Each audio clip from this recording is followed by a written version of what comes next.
Qanday? Yaxshi. Bir kunda qancha ko'mir jag'asiz? 100 kilo. 100 kilo. Shunda bu Hozir 2 kap oldu da. 2 kap oldu. Hozir jaktım 4 kap var.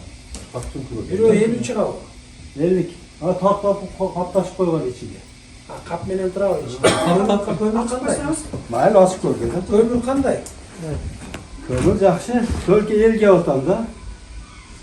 Elga otam olday olatan poli kömür tushib ketib o'tirdi.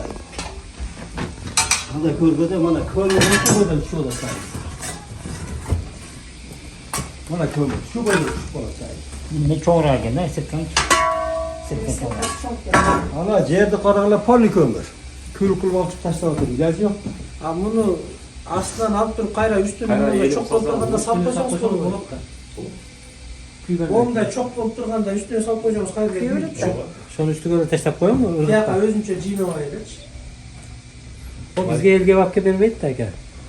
Bu dakansa büyük ketdi. Buni hozir ele bo'lgan bordir, uyoqqa olib kelmaydi. Biz elgengen 100 so'mdan Menen solib keladi. satıp aldık. Mayinini. Aldında büyüye kalgan akırın alası beğenet. Da tölke kişine kıyıldayız. Al öyle üstüne buna da çok üstüne salıp koyacağız. Çünkü sorun bu. 3 çeyrek 4 çeyrek alam da. Olmasa bunu da alırız. Yirigin salıp çok boğulman giyin. Üstüne maydasın. Maydasın. Oşuna kılmatam. Üstüne salıp Ali koy. bayıp kanda poli düşüp oladı geldi. Yine gözü çoğura attı. Şuradan düşük et odatla. Siz kayrıyla lapatamen al öyle. Kürekmen kayra salıp koyalım üstüne.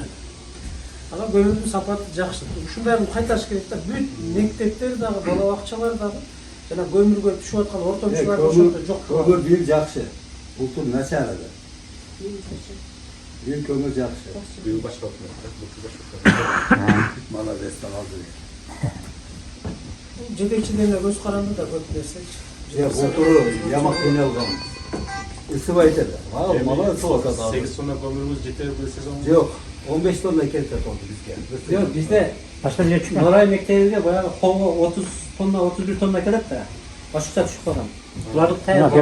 Bunlar da var. Parmak durağız dağı. Bunlar tugovattan bu ayakta taşıyız.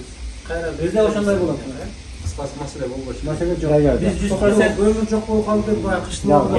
Biz 100% kömürde aldırgenimiz de özür dilerim. Aile hükümetin teritoriyasında tur attı.